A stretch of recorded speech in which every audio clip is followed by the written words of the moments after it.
Did the items for Jane and Hannah arrive? Starting today, we're going to be supporting them, my husband Bob declared triumphantly over the phone. I was at a loss for words due to Bob's sudden declaration. It seemed like Jane and Hannah were the only ones on his mind, with no consideration for me. I contemplated discarding such a husband. Yeah, the stuff arrived, and I just moved into a new place. I responded in a deliberately cheerful tone. A new place? Bob muttered, then seemed stunned. My name is Caroline Smith, and I recently turned 50. I work in sales at a major company, and although the job comes with constant complaints and troubles from clients, it's rewarding and enjoyable. My only family is my husband Bob. We don't have children, and my parents passed away some time ago. My parents-in-law live nearby, but we aren't that close. We have a casual relationship. Bob loves dining out, often taking his sister Jane along for many outings. Jane's daughter, Hannah, always joins them. In the early stages of our marriage, I complained to Bob about him prioritizing Jane and her daughter over me. However, those feelings gradually faded. I want to repay them for the struggles I caused during my student days.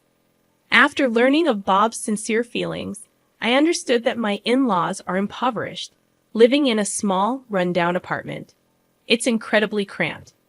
Bob diligently pursued his studies, but he didn't pass his first-choice state university, only getting accepted into private ones.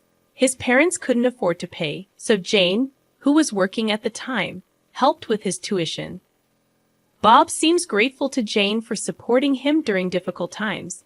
After Jane got married, she quit her job to be a stay-at-home mom, limiting her financial resources.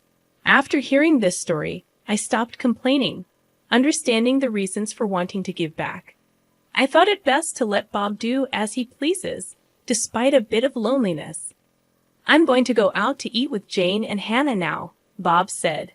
Bob is going to dine out with Jane and her daughter today as well. Have a good time, I said with a smile, seeing him off. Let's continue to live supporting each other with Bob, who values family. That's what I thought. However, the rift in our relationship happened about 3 months ago. One day, Bob approached with a serious expression, saying, "In fact, Jane's getting a divorce. She's decided to keep custody of Hannah." When I heard Jane was divorcing, I was honestly perplexed. Jane was the type of person I found difficult to deal with, going back to when I visited Bob's parents' house before we got married. Jane laughed uproariously at me, saying, "Bob, you're marrying her? She's so plain and has bad taste." Bob and his parents didn't say a word, acting like they didn't notice. So I had no choice but to endure Jane's rude behavior as I remembered Bob's declaration. I'm going to visit home every day for a while. Unlike you, who's thick-skinned, Jane is delicate. And I'm worried about Hannah too. Bob disparaged me with a calm demeanor. However, I did not retort. Arguing with Bob here and then, having him perpetually visit his parents' house would also be a problem. Take care. I couldn't say anything else and just saw Bob off.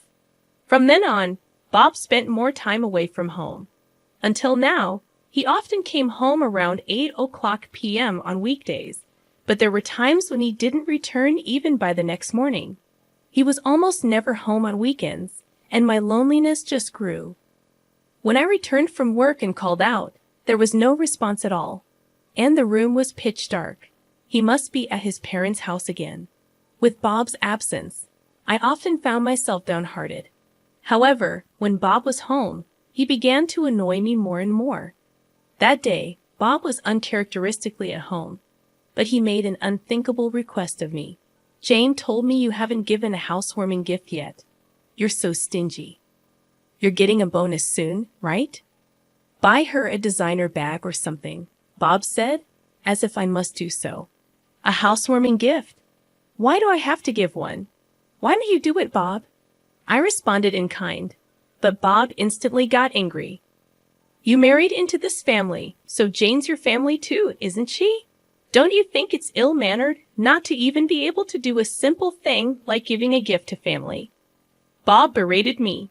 The lecture from Bob went on for about an hour. In the end, he only said, "Anyway, just make sure to give Jane and Hannah a gift before leaving the house. He's likely gone to his parents' house."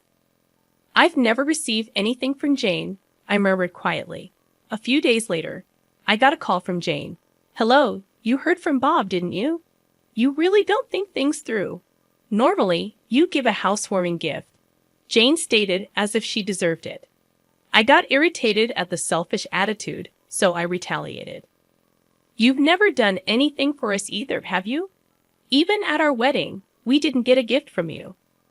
During the wedding, Jane said with a smile, "We're family, so we don't need a wedding gift, right?"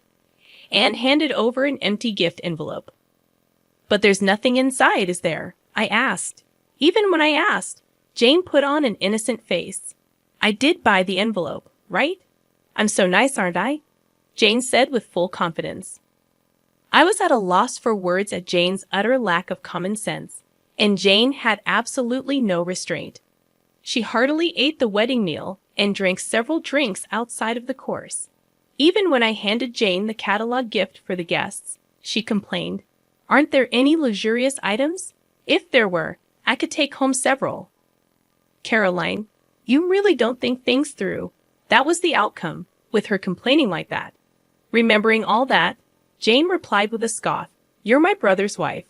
I don't need to give you anything, do I? You're the lowest in our family hierarchy. Rather, it's only natural for you to honor me. If you understand, go buy a new designer bag quickly."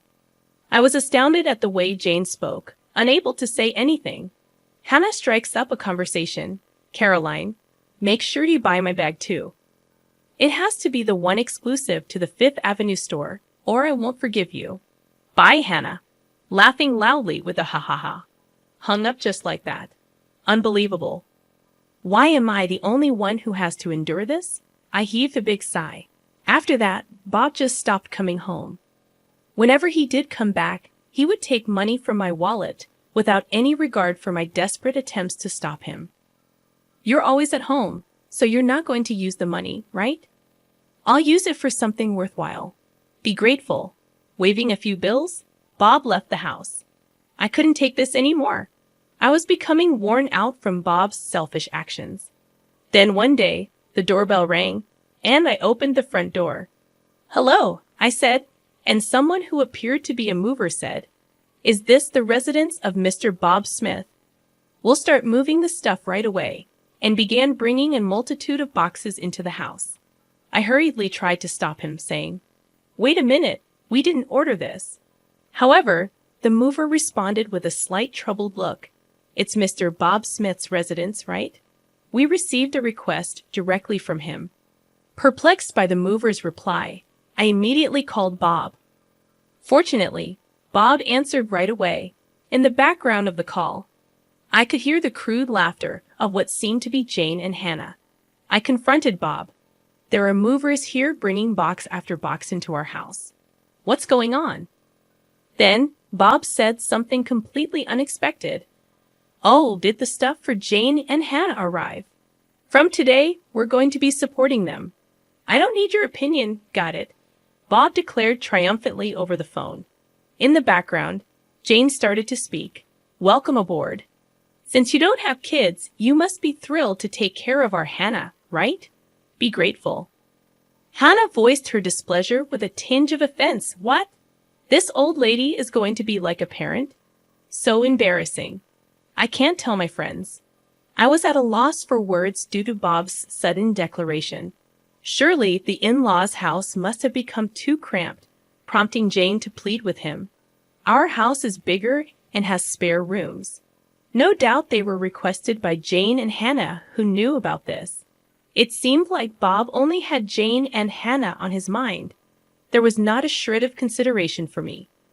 I might as well discard such a husband. I made up my mind as I remained silent. Bob continued to issue orders. Additional baggage will arrive in a week. I bought new furniture for Jane and Hannah online, so make sure to get things sorted out. We'll stay at our parents' place until then. We can't live in a room scattered with boxes. Bob said so with a laugh. Hey, isn't this too pitiful for Caroline? She has to sort out our stuff all by herself. Jane was also snickering. It's our precious belongings. Handle them with care. Hannah had the audacity to demand. I wanted to hang up this call so badly. All right. I simply said that and immediately hung up the phone. Right after hanging up the phone, I swiftly sprang into action. A week later, Bob called again. Did the additional baggage arrive? Did you tidy up the room properly? Bob probably wants to know the current state of the house. He seemed somewhat anxious. Unable to calm down, so I smiled sweetly. Yep, the stuff arrived. And I just moved into a new place. I responded in a deliberately cheerful tone. Ha, a new place. Bob muttered, and then was stunned. In fact, on the day Jane and Hannah's belongings first arrived, I promptly sprang into action and headed to a local real estate agent, directly negotiating to find a place to live. Initially, they declined, stating it was impossible, as most places require renovations before moving in or have handover procedures, meaning you can't move in on the same day. However, after checking with several agents, I was introduced to a women-only shared housing. It came with automatic locks, providing a safe environment for women to live in. The bathroom, toilet, and kitchen were shared, and electricity and gas were already set up, allowing for immediate use. Additionally, a cleaning service came regularly, making it a well-thought-out housing option. Since it was furnished, minimal luggage would not be a problem. According to the real estate agent, there was just one room available. I'd like to see the room right away. I immediately requested from the agent. They took me to view it straight away. And just by taking one look inside the room, I decided I'll take it. When I shared this story, Bob was visibly shaken, even over the phone. Moving out on your own is utterly unreasonable, isn't it? We're a married couple. Apologize to me right now and come home, Bob scolded me. Jane, perhaps shaken, hysterically asked, What's happening with our room? Hannah too yelled angrily, Don't mess with us, old hack. When I didn't rebut, Bob said, as if he thought of something clever, Do you think it's okay to do such a selfish thing? If we get divorced, you'll be the one in trouble, you know. That's right. With your age and looks, you won't find another suitor in the future, right? You're just a plain old lady. Your future is looking pretty bleak. How pitiful. Serves you right, Jane said, sounding rather pleased. In the background over the phone, Hannah was laughing and saying, The old lady's done for. At that moment, Bob said, sounding smug, If you apologize to us sincerely from now on, I'll forgive you. Unlike you, we're kind after all, he snorted through his nose, laughing. In the background of the call, Jane and Hannah were shouting in agreement, so I decided to set the record straight. Actually, Bob should be the one apologizing, don't you think? I know about the affair you're having. Bob was visibly shaken. The truth is, Bob had been cheating for over 3 months. The other woman was a colleague from his workplace. How did you find out? I thought I'd been utterly discreet. Bob asked, his voice trembling with fear. He must have been so sure he wouldn't get caught, so it wasn't surprising he reacted that way. Being the kind-hearted person that I am, I decided to tell him. I hired a private investigator just in case, because you've hardly been home, right? I thought maybe you were cheating. Good thing I trusted my instincts, and since Bob stayed silent, I just kept on going. I was shocked when the PI got back to me. They finished the investigation in 3 days. You were seeing her every day, huh? Those meals out with Jane and Hannah were only on your days off, it seems, I said, laughing. According to the PI's findings, Bob had been gallivanting around with his mistress every day after work. The money he'd likely been taking from my wallet must have been for her. Bob and his mistress were often close together, making it easy for the PI to get good pictures. I'm going to divorce you, Bob, and I'll be demanding alimony. And, of course, from your colleague, the mistress as well. Expect a certified letter at your office. Smirking at Bob after receiving the PI's results, I headed straight to a law firm. Even the lawyers seemed rather taken aback by the conclusive evidence I presented. How dare you? Bob spat out, clearly irate. When a certified letter arrives at the company, even without opening it, they'll probably have a pretty good idea of what's going on. It's not just going to Bob, but to his mistress at the same company. Surely, everyone at the office will find out about their affair. Hey, Bob, are you okay? The situation has taken a dark turn, and Jane sounded anxious. Jane must have been planning to have Bob and me take care of life's chores for her, intending to lead a leisurely life. Jane has a long history of being a housewife, and it's unlikely she can start working now. Bob is the only one to rely on, and it can't be helped, I guess. Bob, what are you going to do? I haven't worked a day since graduating from high school, and there's no way I'm doing a part-time job now. Hannah seems slightly troubled as well. Even when Jane and Hannah blame him, Bob remains silent, unable to say anything. I delivered a further blow to Bob. Bob, you probably haven't saved any money, have you? It said in the investigation report that you've been generously spending on your mistress, even bought her the new designer handbag. Maybe you're in debt too. I dropped a bomb, and whether Bob is shaken up, he can't find the words. Ignoring him, Jane is yelling at him. What? You don't buy them for me. But why did you get them for your mistress? Are you kidding me? Plus debt? How much do you owe? I hate you, Bob. Even though I begged so much, you never bought me anything.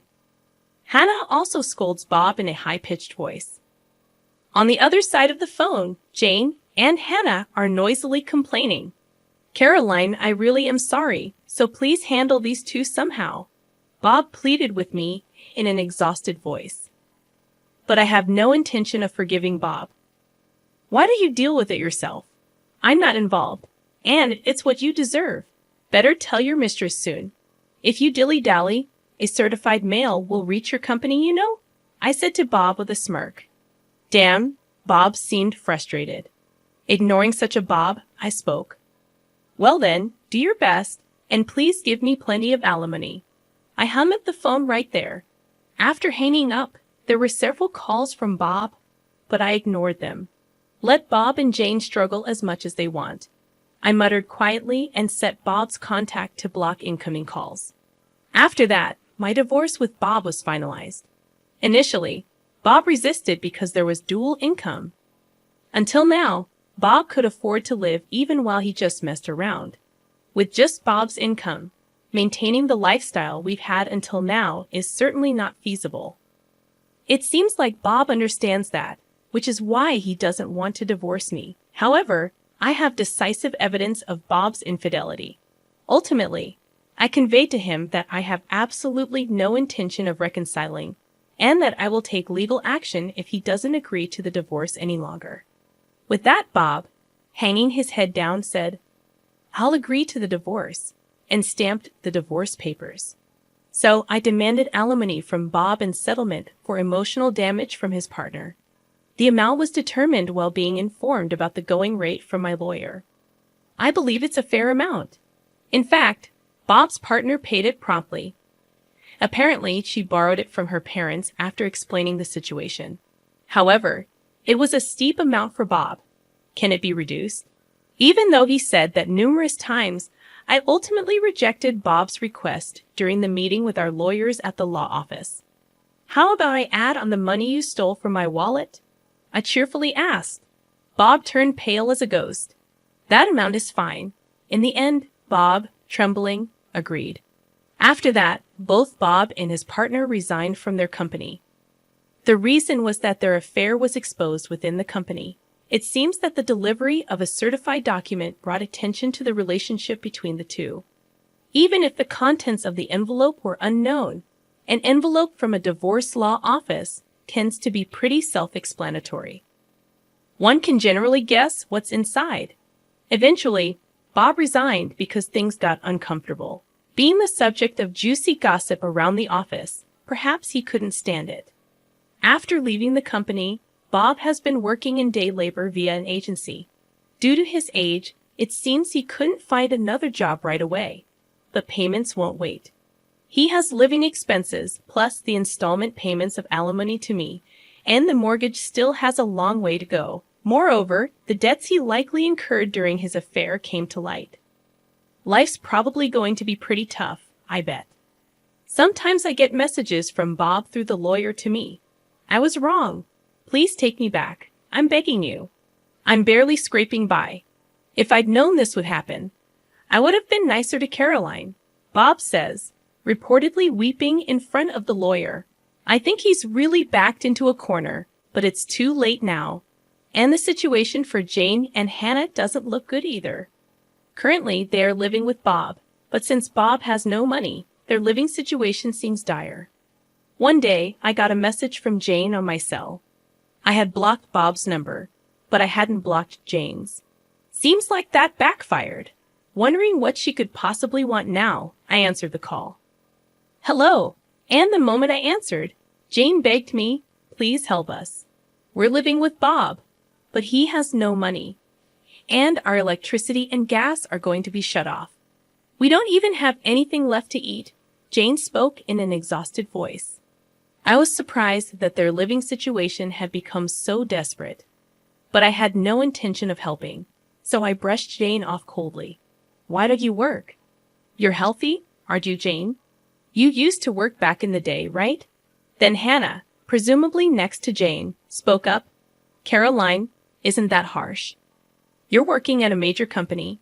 You wrangled money out of Bob and his affair partner, so you must have some financial leeway, right? So you have a duty to support Mom and me. If you tell us your address, we'll come there. Take care of us. Hannah apparently has no intention of working even now. It's truly exasperating considering she's still young. Biting back a sigh, I conveyed my stance. Now that I'm divorced from Bob, I'm a complete stranger to you, Hannah. I have no intention of supporting you, and I don't want anything more to do with you. Don't call me again. As soon as I finished speaking, Hannah shouted, Don't mess with me, you old hag. You should just quietly take care of us. Tell us your address right now. After that, they kept shrieking for quite a while. Their characters will likely never change for the rest of their lives. I have nothing to do with this anymore. Goodbye. With that, I hung up the phone. I immediately blocked Jane's number. I never want to deal with them again.